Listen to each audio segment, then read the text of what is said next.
Hey there.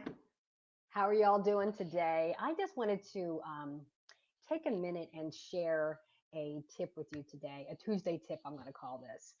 And this tip is actually called influence versus control. And more and more I hear from parents that my kids don't listen to me or they're dealing with defiant behavior. How about you? Do you deal with defiant behavior? Because I know that I certainly was dealing with defiant behavior, especially from my son Kyle. And when I was dealing with disrespectful behaviors, I became this emotional crazy woman. Anybody else go to that crazy place when I'm dealing with a defiant child who won't do what they're told and won't do what I've asked. And I find that the more I pushed and demanded the obedience, the more he pushed back. Do as you're told. You can't talk to me that way. Why aren't you doing what I've asked? Have you been there over and over and over again? I get hooked into these power struggles with a strong willed child. And as I'm working more and more with parents, I am hearing so much more of their frustration as I experience as well when dealing with a defiant child. So today, I want to share with you a tip that I had learned that changed everything. I want to talk to you about the difference between influence and control. So this is about you right now.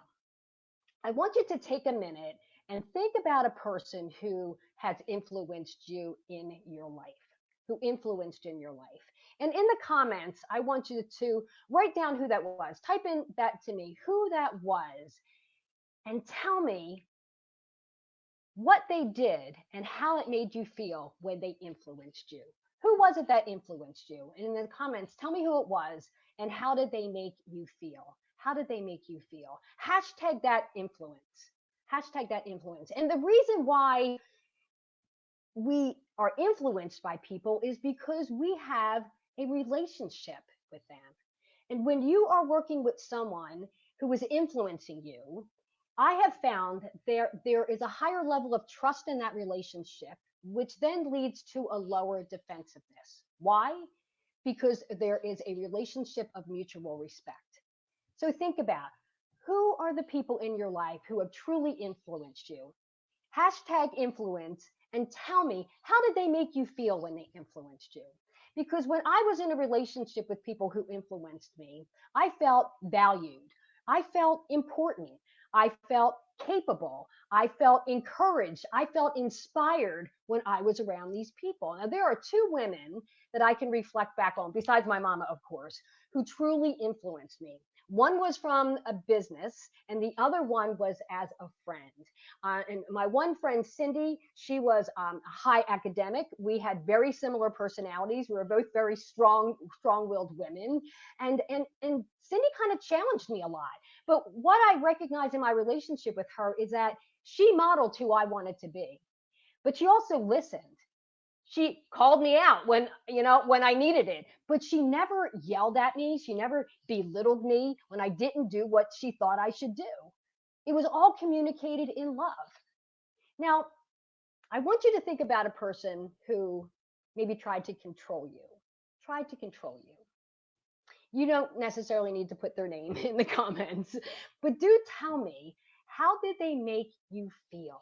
When someone tried to control you, how did that make you feel? Hashtag control and tell me, how did they make you feel? Because when someone tries to control you, we end up experience a relationship that has a low level of trust and high defensiveness. Why?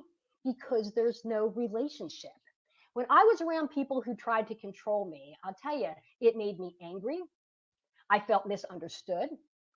I felt like they didn't care. They made me feel stupid, unappreciated, totally incapable of doing things on my own. I mean, it just really didn't make me feel good about myself. And you know what? I didn't want to be around them. Would you? I mean, honestly, think about those people. Do you want to spend time with them when you're feeling controlled and manipulated? I'm not saying that, that was their intent, but that's how it made us feel.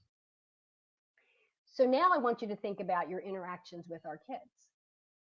Do we influence or do we control? Now, I'm being honest with you. You know that I have that dominant personality.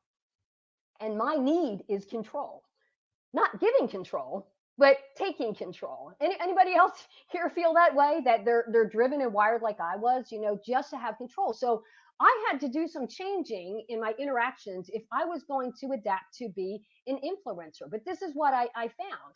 The more I pushed for control, the more pushback I received. Can I get a raise of hands from anybody that experiences the same thing? The more you push your kids, the more they're pushing back. You know why? Because nobody wants to be controlled.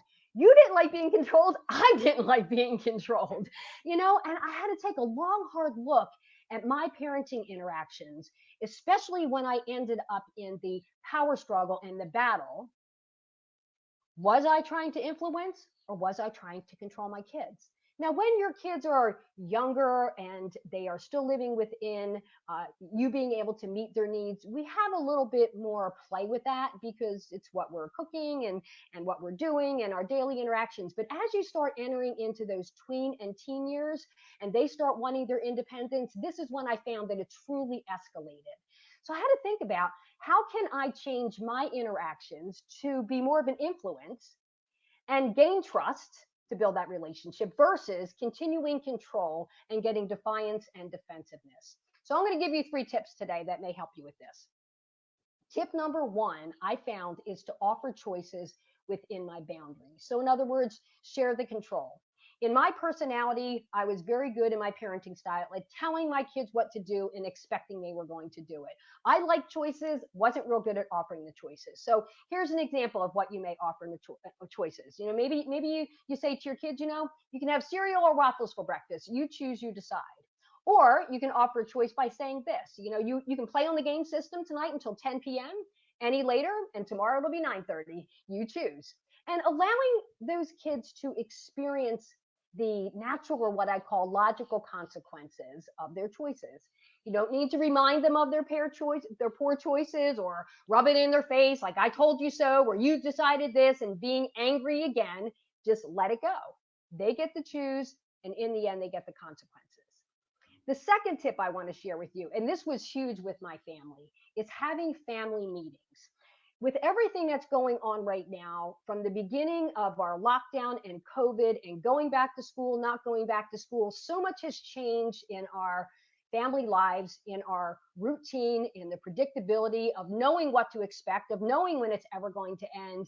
It really is that time to gather around and talk about how we feel and what the expectation is. I talked to a lot of parents in which the routine has gone out the window, and I can understand. But now we're coming back into a new school year, and we need to get everybody together and get back on the same page. Some families are going back to school and doing traditional school in the building.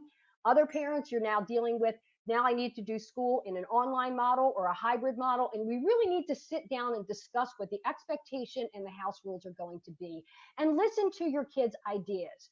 Truly listen to their fears, their concerns, and how they think things will work out best for them. And if we find that we have established some house rules, we also need to establish what the consequences will be if we don't follow the house rules. And I found that I would really ask my kids, so what do you think the consequence will be if we're not up and working at the table by 9 o'clock? Or what do you think the consequence should be if these things don't happen? And I have found with my kids that their consequence was so much harder than what I would have, instilled on them. And then I get to walk it back and look like the hero. But anyway, family meetings, offering choices, getting family meetings so that everybody's on the same page so we can discuss how we're feeling, what the expectation is. So when they have violated a house rule, we already know what the consequence is because we've already talked about that. The third tip I want to share with you is what I call I will messages. Now, this is what I found. I can't make a kid do something he's not willing to do. Okay, I'm done with the power struggle. I can't control what they do. I can only control what I do or how I react to it. So I could use an iMessage like this. I'll allow you to join us for dinner when your chores are done. And so when they're coming to dinner and the chores are not done, I just repeat, I'll allow you to join us for dinner when the chores are done. And I had my son say one day, "You're kidding me, right?" And I said, "No, I'll allow you to join us for dinner when the chores are done." Because I had already mentioned that to him earlier in the day. I'll allow you to join us for dinner when chores are done. This is what I'm making tonight. We're having a great dinner, one of his favorites.